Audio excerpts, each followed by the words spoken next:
आज का टॉपिक है रोटेशनल मोशन। पहला क्लास है, कुछ बेसिक्स डिस्कस कर लेते। अगर हमारे पास कोई एक ऑब्जेक्ट है किसी भी शेप या साइज का, तो इस ऑब्जेक्ट में कई सारे पॉइंट्स हैं, 1, 2, 3, इनफाइनाइट। कोई भी ऑब्जेक्ट ले लीजिए, उसमें इनफाइनाइट पॉइंट्स होते हैं। अगर इन सभी पॉइंट्स का मोशन एक जैसा है, यानी कि गिवन टाइम इंटरवल में सभी का डिस्प्लेसमेंट सेम है,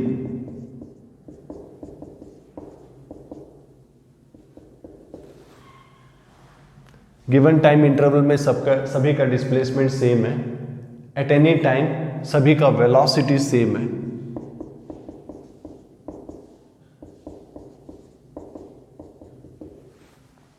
एट एनी टाइम सभी का एक्सेलरेशन सेम है,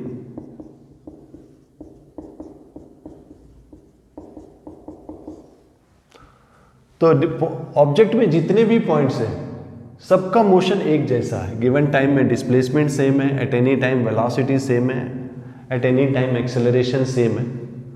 तो जब इसका मोशन हम रिप्रेजेंट करते हैं पेपर में, तो पूरा ऑब्जेक्ट दिखाने का जरूरत नहीं है, सभी कुछ सेम है। तो हम इसको एज ए पॉइंट रिप्रेजेंट करते हैं पेपर में। इसका शेप एंड साइज को एम्फेसिस नहीं देते क्योंकि जरूरत नहीं है, सभी सेम है।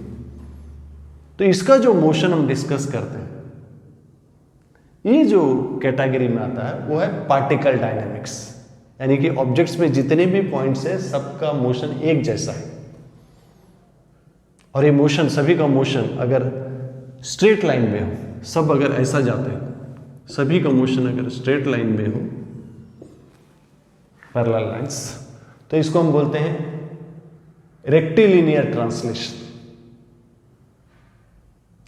लेकिन ऐसा नहीं है, ये ऑब्जेक्ट ऐसा कुछ जा रहा है लेकिन सबका मोशन एक जैसा है और हर पार्टिकल का मोशन अलोंग कर्व है, तो ये हो गया कर्वीलिनियर ट्रांसलेशन। राइट, मैं फिर से रिपीट कर रहा हूं, हमारे पास एक ऑब्जेक्ट है, ऑब्जेक्ट्स में कई पॉइंट्स होते हैं और अगर सभी पॉइंट्स का मोशन एक जैसा है, यानी कि गिवन टाइम इंटरवल में सभी का डिस्प्लेसमेंट सेम है, एट एनी टाइम सभी का वेलोसिटी सेम है, एट एनी टाइम सभी का एक्सेलरेशन सेम है, तो उसका मोशन डिस्कस करने के लिए पूरा ऑब्जेक्ट दिखाने का कोई जरूरत नहीं। जस्ट आप उसको एक पॉइंट दिखा दीजिए क्योंकि सब सेम है। सो ये जो मोशन है, ये पार्टिकल का, इस ऑब्जेक्ट को हम पार्टिकल कहते हैं। और ये जो है, इसका जो मोशन हम डिस्कस करते हैं, ये अंडर आता है पार्टिकल डायनामिक्स, और इसका सिर्फ ट्रांसलेटरी मोशन होता है। पार्टिकल का सिर्फ ट्रांसलेटरी मोशन होता है। अगर सभी पॉइंट्स स्ट्रेट लाइन में जा रहे हैं तो रेक्टिलिनियर ट्रांसलेशन है। पार्टिकल्स अगर सभी पॉइंट्स अगर कर्व्स में जा रहे हैं, फिर भी सब कुछ ये सब सेम है, तो वो कर्वीलिनियर ट्रांसलेशन। तो एक पॉसिबिलिटी है जो अब तक हम डिस्कस कर रहे थे, Newton's law, friction, circular motion, work energy, conservation of momentum, ये सब में हमने पूरा ऑब्जेक्ट में जितने भी पॉइंट्स हैं सभी का मोशन हमने सेम मान के डिस्कस किया। लेकिन ऐसा जरूरी नहीं है कि सभी पॉइंट्स का मोशन एक जैसा हो। अगर सभी पॉइंट्स का मोशन अलग अलग हो तो हम क्या करें? तो इससे पहले कि इसको हम आगे डिटेल्स में डिस्कस करें, एक आइडियल बॉडी को डिफाइन करते हैं। और ये आइडियल बॉडी को हम बोलते हैं रिजिड बॉडी। रिजिड बॉडी का डेफिनेशन ये है, ये रिजिड बॉडी का डेफिनेशन है कि किसी भी दो पॉइंट्स से ए और बी, इनके बीच में जो रिलेटिव डिस्टेंस है और डायरेक्शन के लिए कोई रेफरेंस लेना पड़ता है, ये सेम है। रिलेटिव डिस्टेंस और relative direction between two points remain same. अब जितना लार्ज फोर्स भी अप्लाई कर लीजिए। मैं रिपीट कर रहा हूं, रिजिड बॉडी का डेफिनेशन है, the relative distance and direction between two points remain same however large the force is acting on it. Theoretically, practically अगर फोर्सेस अप्लाई करते हैं तो बॉडी का डिफॉर्मेशन होता है, तो ये जो रिलेटिव डिस्टेंस और डायरेक्शन थोड़ा बहुत चेंज होता है। इसीलिए मैंने पहले ही आइडियल बॉडी का मतलब पेपर में एग्जिस्ट करता है। But most of the solids, iron का ब्लॉक, आयरन का स्पीयर ले लीजिए, वुड का ब्लॉक ले लीजिए, इनका डिफॉर्मेशन इतना कम होता है कि उनको नियरली हम आइडियल ले सकते हैं, नियरली एक रिजिड बॉडी ले सकते हैं, एक आइडियल बॉडी ले सकते हैं, यानी कि रिजिड बॉडी ले सकते हैं। तो हम इन बॉडीज़ का बात करेंगे, यानी कि हम जिन ऑब्जेक्ट्स को लेंगे उनमें जितना भी हम फोर्स अप्लाई कर ले डिफॉर्मेशन नहीं होता है, अगर होता भी है तो that is too small to be considered. तो हमारे लिए relative distance and direction between 2 points of an object, distance और direction between 2 points of an object constant, हम वैसा बॉडी का बात करेंगे जिसको हम कहते हैं रिजिड बॉडी, राइट, एक आइडियल बॉडी।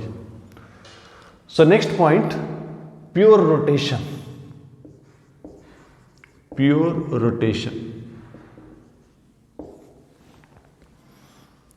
तो प्योर रोटेशन का मतलब होता है ऑब्जेक्ट जो है एक फिक्स्ड लाइन के चारों तरफ घूम रहा है। ये ऑब्जेक्ट है, सपोज ये एक फिक्स्ड लाइन के चारों तरफ घूम रहा है, फिक्स्ड लाइन है।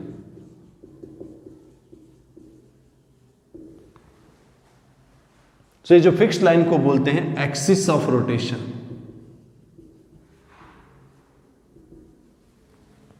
और ऑब्जेक्ट घूम रहा है तो ये ऑब्जेक्ट में जितने भी पार्टिकल्स हैं, ये एक पार्टिकल है, ये भी घूम रहा है, और इन सभी का सेंटर एक फिक्स्ड लाइन में, उस फिक्स्ड लाइन में लाई करते हैं सभी सेंटर। ये पहला पार्टिकल है, सपोज पार्टिकल 1, इसका वेलोसिटी इधर है, इसका रेडियस ये है, सेंटर ये है, सर्कुलर पाथ में। एक और पार्टिकल यहां ले लीजिए, सो इसका ये भी सर्कुलर पाथ में है, इसका वेलोसिटी इधर है, सेंटर इधर है, ये रेडियस। सो प्योर रोटेशन का मतलब है, प्योर रोटेशन का मतलब है all particles of the body move in circular paths such that their centres lie on a fixed line. So सभी पार्टिकल्स सर्कुलर पाथ में जाते हैं और उनका सेंटर जो है एक फिक्स्ड लाइन में रहता है, और फिक्स्ड लाइन को बोलते हैं एक्सिस ऑफ रोटेशन। तो ये प्योर रोटेशन में होता क्या, आपका रूम में भी कई सारा प्योर रोटेशन आप देख पाएंगे। आप जो दरवाजा है उसको, वो प्योर रोटेशन, पंखा जो ऊपर है वो प्योर रोटेशन, खिड़की अगर खुलने वाला खिड़की है, स्लाइडर नहीं है, खुलने वाला, वो भी pure rotation. So pure rotation में होता यह है कि अगर बॉडी सर्टेन एंगल में घूमता है तो हर पॉइंट उतना एंगल में घूम जाता है। ये बॉडी अगर थीटा घूम जाता है तो हर पॉइंट, इसमें जहां भी कोई पॉइंट जितना भी दूर में हो, सभी सेम एंगल में घूम जाते हैं। सो सभी पॉइंट्स का angular displacement about this axis of rotation जो है, एंगुलर डिस्प्लेसमेंट सभी का सेम है।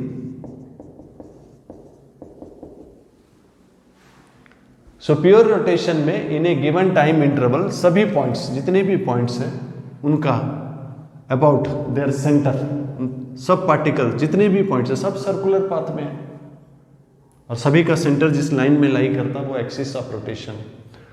तो गिवन टाइम इंटरवल में उन सभी पार्टिकल अपना सेंटर में सेम एंगल बनाते हैं,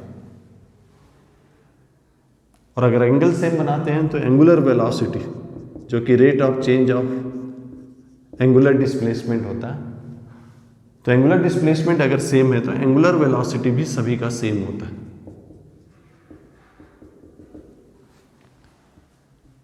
और एंगुलर एक्सेलरेशन, जो कि rate of change of angular velocity है, वो भी सभी का सेम होता है।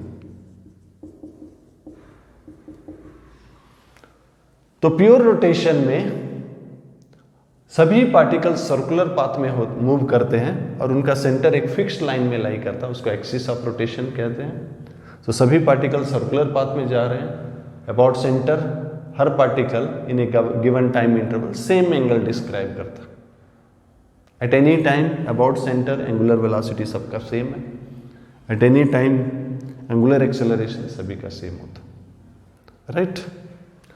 तो जब ऐसा मोशन डिस्कस करते हैं, बेसिकली हम सर्कुलर मोशन का इक्वेशंस यूज करेंगे, क्योंकि हर पार्टिकल जो है सर्कुलर मोशन में, तो कोई एक पार्टिकल को अगर हम निकाल लेते हैं तो एक सर्कुलर मोशन में, और सर्कुलर मोशन में आपको मालूम है relation between linear quantities and angular quantities,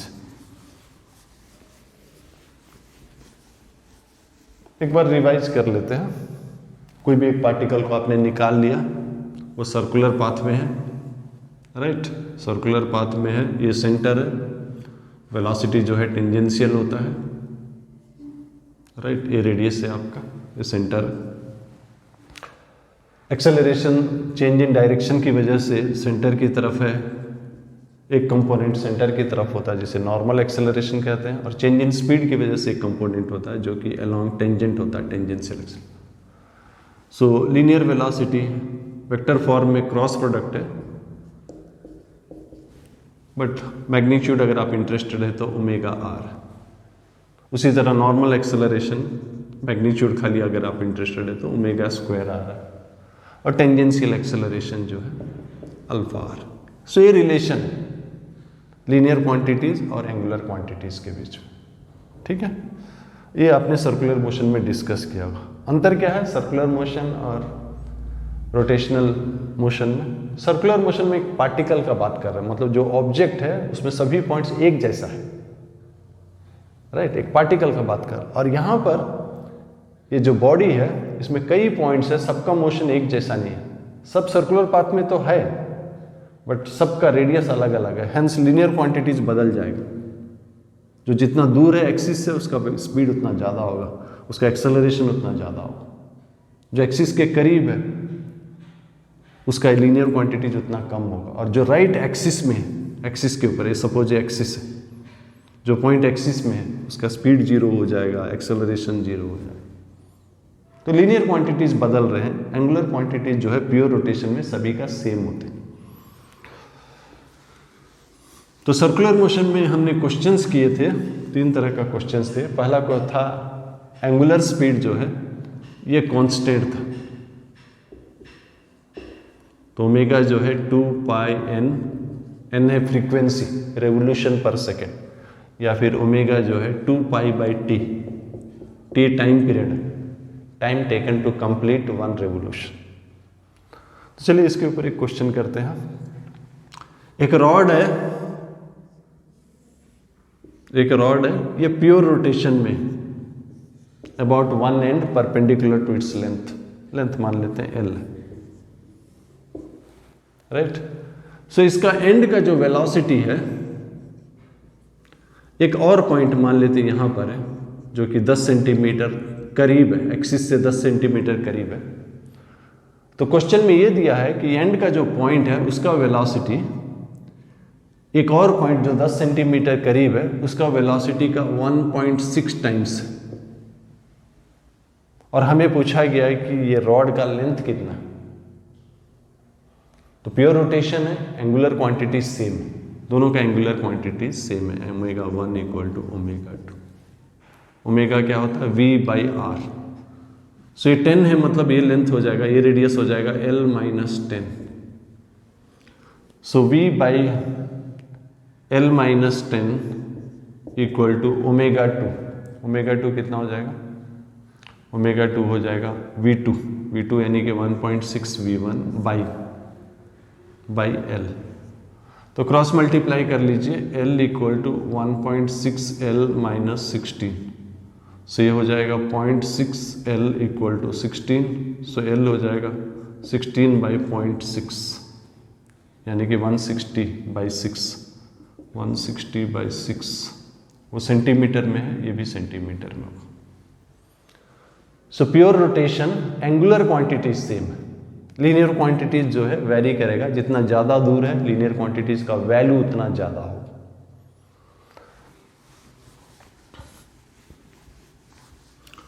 जो वॉच होता है, जो दीवार पे लगा होता है, उसका जो सेकंड हैंड है, सेकंड वाला सुई है, उसका लेंथ मान लेते हैं 8 सेंटीमीटर।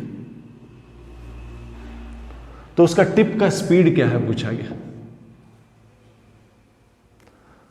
सो ये भी pure rotation, second hand, hour hand, minute hand, सब pure rotation. Axis fixed, axis यहाँ, एक्सिस जो है परपेंडिकुलर टू जो पार्टिकल का प्लेन है, मोशन का जो प्लेन है उसका परपेंडिकुलर होता है एक्सिस। सो ये एक्सिस है, राइट। सो v चाहिए, v होता ओमेगा आर ओमेगा होता है 2 पाई बाई टी, आर यानी कि लेंथ 2 पाई। सेकेंड हैंड, सेकेंड वाला जो कांटा है उसको एक बार घूमने के लिए 1 मिनट लगता है, यानी कि 60 सेकेंड्स लगता है। सो उसका टाइम पीरियड जो है 60 सेकेंड्स, और उसका लेंथ कितना है 8 सेंटीमीटर में है, तो आंसर जो है सेंटीमीटर पर सेकेंड हो जाएगा, राइट। सो ये पहला टाइप का क्वेश्चन है, जो कुछ हमने सर्कुलर मोशन में किया उसी को कर रहे हैं। यहाँ बॉडी एक फिक्स्ड एक्सिस में घूम रहा है, मतलब हर पार्टिकल सर्कल में घूम रहा है, उनका सेंटर वो एक्सिस में लाई करता है। तो हर एक एक पार्टिकल को अगर हम ले लेंगे तो वो सर्कुलर मोशन है। तो सर्कुलर मोशन में हमने कांस्टेंट एंगुलर स्पीड का डिस्कस किया था, कांस्टेंट एंगुलर एक्सेलरेशन का भी डिस्कस किया था। सो कांस्टेंट एंगुलर एक्सेलरेशन में बेसिकली आपके पास 4 इक्वेशन है। Final angular velocity equal to initial angular velocity plus alpha T, right. आप याद करने के लिए जस्ट ट्रांसलेशन से कंपेयर कर लीजिए। v2 equal to v1 plus at, s equal to, s क्या है लीनियर डिस्प्लेसमेंट, उसको आप angular displacement, s equal to ut plus half at square. लेकिन हम एंगुलर क्वांटिटीज ले रहे हैं, angular displacement, initial angular velocity, angular acceleration. फिर third equation omega 2 square v square equal to u square plus 2as, angular quantities. और एक और equation है displacement in nth second. So यहाँ पर angular displacement in nth second u plus a by 2n minus, right.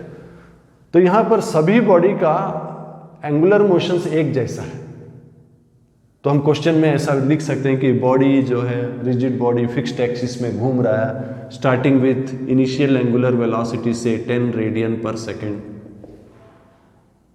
And constant angular acceleration से 2 radian पर second square. तो बताइए 5 सेकेंड के बाद बॉडी का एंगुलर वेलोसिटी कितना है, एंगुलर वेलोसिटी कितना है, या फिर 3 सेकेंड के बाद टोटल कितना एंगल ही घूम गया। इस तरह का क्वेश्चन, जैसा क्वेश्चन आपने काइनेमेटिक्स, लीनियर काइनेमेटिक्स में किया था, वैसा सभी क्वेश्चन आ सकते हैं। और जैसा आपने किया था omega 2 equal to omega 1 plus alpha t, so ये 10 प्लस अल्फा 2 टाइम 5, ये 20 रेडियन पर सेकेंड। उसी तरह theta equal to U T plus half at square. So u आपका है 10, टाइम है 3 प्लस हाफ, अल्फा है 2, 3 स्क्वायर। सो ये 39 रेडियन। सो लीनियर काइनेटिक्स में आपने जितने क्वेश्चंस इस तरह के किए हैं उससे सभी क्वेश्चन यहाँ आ सकता है। एक क्वेश्चन और लेते हैं कांस्टेंट एक्सेलरेशन में।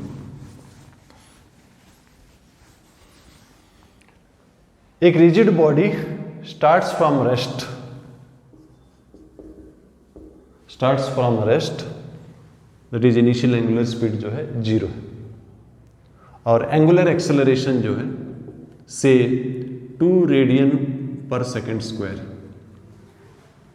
रिजिड बॉडी स्टार्ट करता है रेस्ट से और घूमने लगता है 2 रेडियन पर सेकेंड स्क्वायर, एक फिक्स्ड एक्सिस। कितने समय के बाद कोई भी एक पार्टिकल ले लीजिए, उसका एक्सेलरेशन और वेलोसिटी के बीच में एंगल जो है 53 डिग्री होगा। कितने समय के बाद कोई भी पार्टिकल का। सो जिस पार्टिकल को आपने लिया उसको बाहर ले लीजिए, उसका circular motion, because pure rotation है, हर पार्टिकल सर्कुलर मोशन में, तो सर्कुलर मोशन में वेलोसिटी वेक्टर टेंजेंशियल होता है। ये टेंजेंशियल एक्सेलरेशन है, ये नॉर्मल एक्सेलरेशन। और हमें क्वेश्चन में दिया है कि टोटल एक्सेलरेशन और वेलोसिटी वेक्टर के बीच में एंगल 53 डिग्री। टोटल एक्सेलरेशन आपको मालूम है, ये दोनों जो है कंपोनेंट, ये कंपोनेंट किसके लिए है, चेंज इन डायरेक्शन की वजह से। इसका वैल्यू कितना होता है ओमेगा स्क्वायर आर, और ये जो है चेंज इन स्पीड की वजह से होता है, इसका वैल्यू है इतना। सो टोटल एक्सेलरेशन जो है वेक्टर सम होता है an square plus at square root of. लेकिन अभी हम उसको डिस्कस नहीं कर रहे, हमें दिया गया है कि ये जो एंगल है एक्सेलरेशन और वेलोसिटी के बीच में ये 53 डिग्री। सो tan 53 tan क्या होता है, perpendicular by base, an/8, right. So tan 53 होता है 4/3 normal acceleration omega square R. हम एंगुलर क्वांटिटीज में लेंगे, नॉर्मल एक्सेलरेशन v²r/r भी होता है, लेकिन एंगुलर क्वांटिटीज सभी के लिए सेम है। Linear quantities point two point very कर रहा है। सो जब प्योर रोटेशन की बात आती है हम सिर्फ एंगुलर क्वांटिटीज लेंगे, ज़्यादा कन्वीनियंट। उसी तरह टेंजेंशियल एक्सेलरेशन अल्फा आर है, सो आर कट गया। So ω2 equal to ω1 plus alpha t. So ω2 यानी कि omega initial 0 alpha t. So omega का जगह में अल्फा टी लिख देते हैं, alpha t. So alpha square t square by alpha, so एक अल्फा कट जाएगा, सो टी हो जाएगा 4/3 अल्फा का रूट ओवर, अल्फा दिया गया 2, सो 4/3 इंटू 2 यानी कि √2/3 सेकेंड के बाद, √2/2 सेकेंड के बाद एक्सेलरेशन और वेलोसिटी के बीच में एंगल जो है 53 डिग्री होगा। तो ये दोनों पर्टिकुलर केसेस थे। पहला था कांस्टेंट एंगुलर वेलोसिटी, दूसरा था constant angular acceleration. General cases definition से आता है जहां पर आप कैलकुलस इन्वॉल्व होता है। सपोज एक रिजिड बॉडी घूम रहा है अबाउट ए फिक्स्ड एक्सिस और उसका एंगुलर डिस्प्लेसमेंट को इस इक्वेशन से देते हैं 2t4 + 3t² + 6t + 8, और आपको पूछा गया एंगुलर वेलोसिटी निकालिए, angular velocity at t equal to 1 second और angular acceleration at t equal to 2 seconds. So आप डेफिनेशन यूज करेंगे। एंगुलर वेलोसिटी क्या होता है? डेरिवेटिव होता है dθ/dt। डेरिवेटिव कर दीजिए 4 × 2 8t³ 6t + 6, और हमें टाइम कितना दिया गया 1 सेकेंड। ओमेगा हो जाएगा 8 + 6 + 6 6 6 12 + 8 20। यूनिट नहीं दिया गया, सपोज ऐसा ही यूनिट है तो ये रेडियन पर सेकेंड हो जाएगा। फिर एंगुलर एक्सेलरेशन, इसका डेरिवेटिव हो जाएगा dω/dt।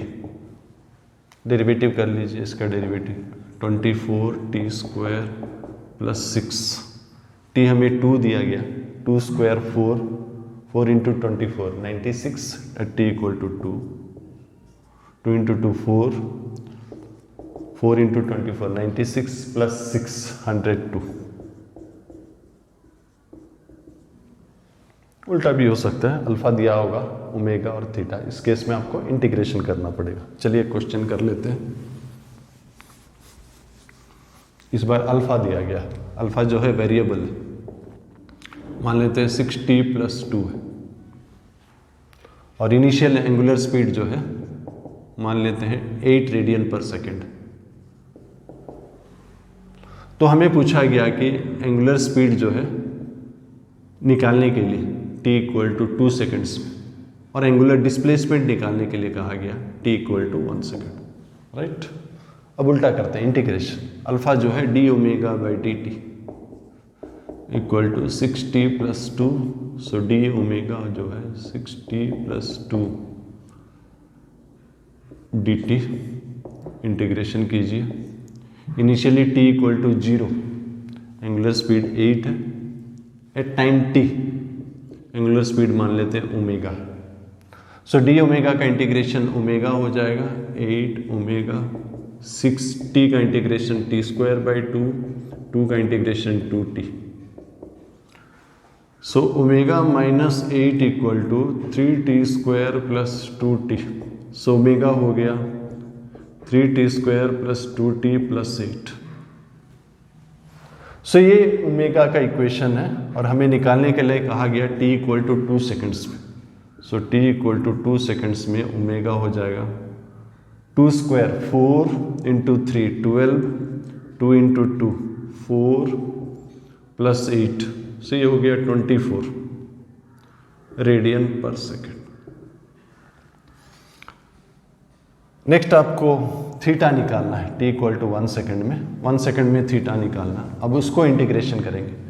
ओमेगा हो गया 3t² plus 2t plus 8, omega होता है d theta by dt, 3t² plus 2t plus 8, so d theta जो है 3t² plus 2t plus 8 integration limits 0 से थीटा, राइट, और यहाँ पर टाइम 1 सेकेंड दिया गया था 0 से 1, सो ये थीटा हो गया, 3t² का इंटीग्रेशन हो जाएगा t³ by 3 t² by 2 plus 8t 0 से 1, सो 2 2 2 2 कट गया, ये 1 प्लस 1 प्लस 8, सो 10 रेडियन।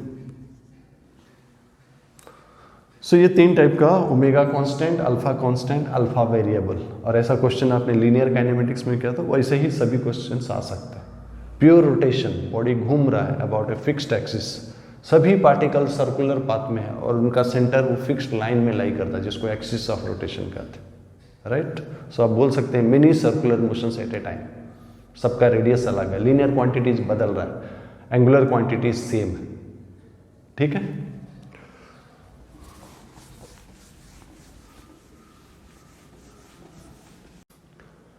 अब डिस्कस करते हैं kinematics of general motion of rigid body.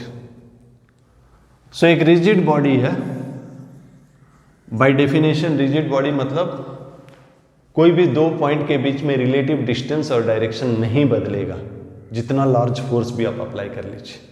सो कोई 2 पॉइंट्स ले लेते हैं, सपोज एक पॉइंट है ए और यहाँ एक पॉइंट है से बी, राइट, और एट एनी टाइम टी इसका वेलोसिटी इधर है, इसका वेलोसिटी मान लेते हैं इधर वी ए, एंगल थीटा 1 पर है, और इसका वेलोसिटी मान लेते हैं इधर है वी बी, इसका एंगल है मान लेते हैं थीटा 2। सो डेफिनेशन क्या है, रिलेटिव डिस्टेंस और डायरेक्शन जो है वो नहीं बदलेगा, जितना फोर्स भी आप अप्लाई कर लीजिए, ये डेफिनेशन। तो इस डायरेक्शन में इसका वेलोसिटी है वी ए कॉस थीटा, इस डायरेक्शन में ये वी ए कॉस थीटा है, और परपेंडिकुलर डायरेक्शन में वी ए साइन थीटा। उसी तरह इसका वेलोसिटी इस डायरेक्शन में B B cos theta, theta 1 है ये, और ये थीटा 2।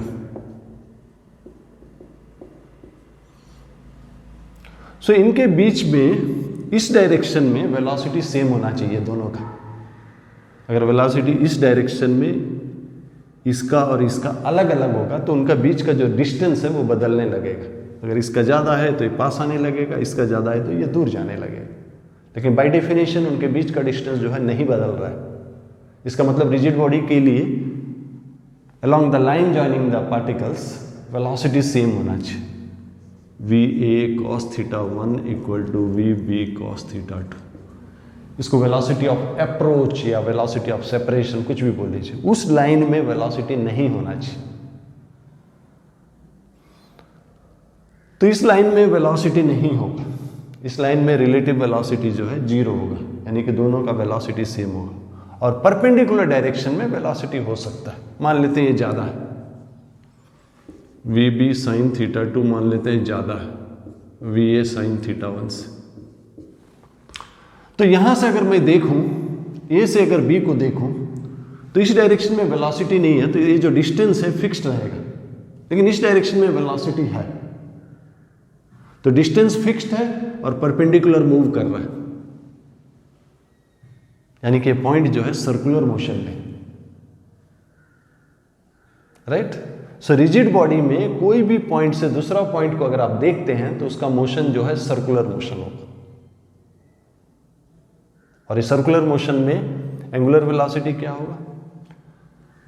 सो यहां से अगर मैं इसको देखता हूं, velocity of B as seen from A, ये कंपोनेंट 0 हो गया, सिर्फ ए कंपोनेंट रहेगा और दोनों सेम डायरेक्शन में है, तो ये कंपोनेंट सेम डायरेक्शन में रिलेटिव वेलोसिटी माइनस हो जाता है।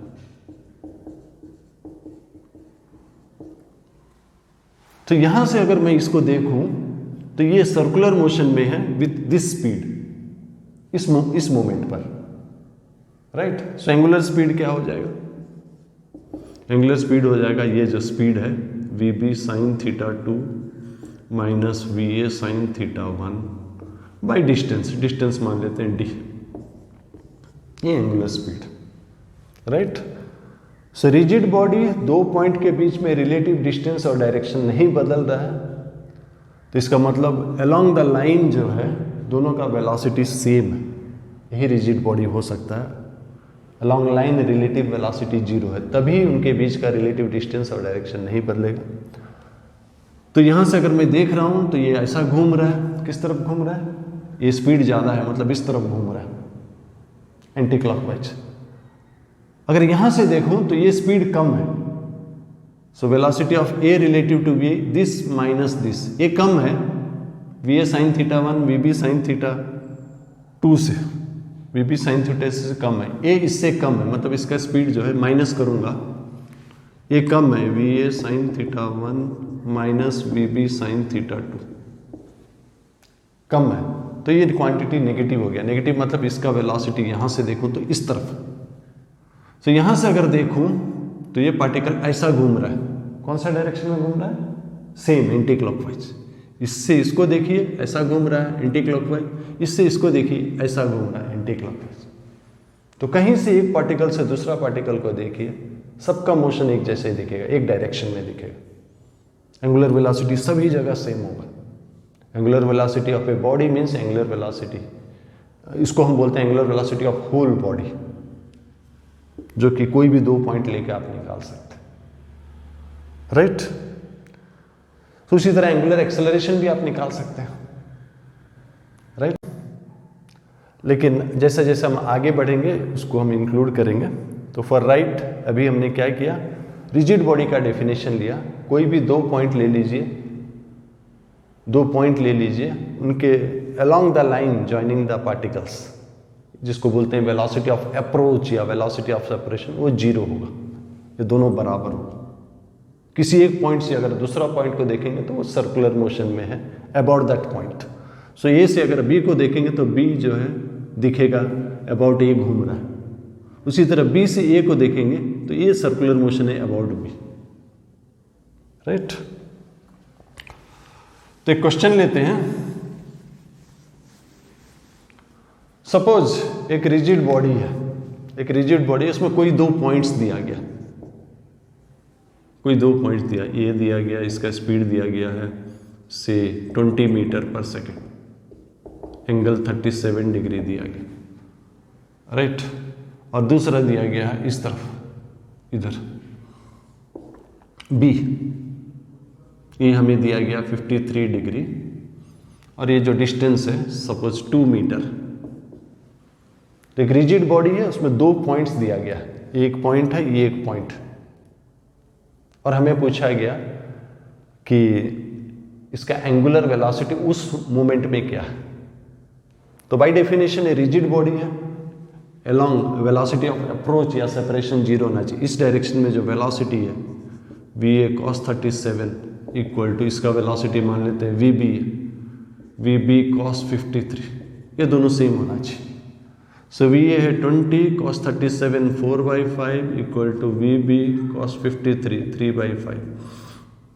सो 5 कट जाएगा, 80/3, ये हो गया वी बी। अब आपको चाहिए angular velocity. So relative velocity आपको चाहिए परपेंडिकुलर डायरेक्शन में, रिलेटिव वेलोसिटी परपेंडिकुलर। सो इसका वेलोसिटी इस डायरेक्शन में कितना है 20 sin 37, और इसका वेलोसिटी ऑपोजिट डायरेक्शन में वी बी यानी कि 80/3 sin 53। सो परपेंडिकुलर वाला ऑपोजिट डायरेक्शन में है, सो रिलेटिव जो है प्लस हो जाएगा, 20 sin 37 plus 80/3 sin 53। So relative velocity perpendicular direction by distance, distance दिया गया है 2। sin 37 3/5 होता है, sin 53 4/5 होता है, डाल दीजिए ओमेगा निकल जाएगा। सो ये कुछ बेसिक्स थे रोटेशनल मोशन का। नेक्स्ट क्लास में इसको आगे कंटिन्यू करते हैं।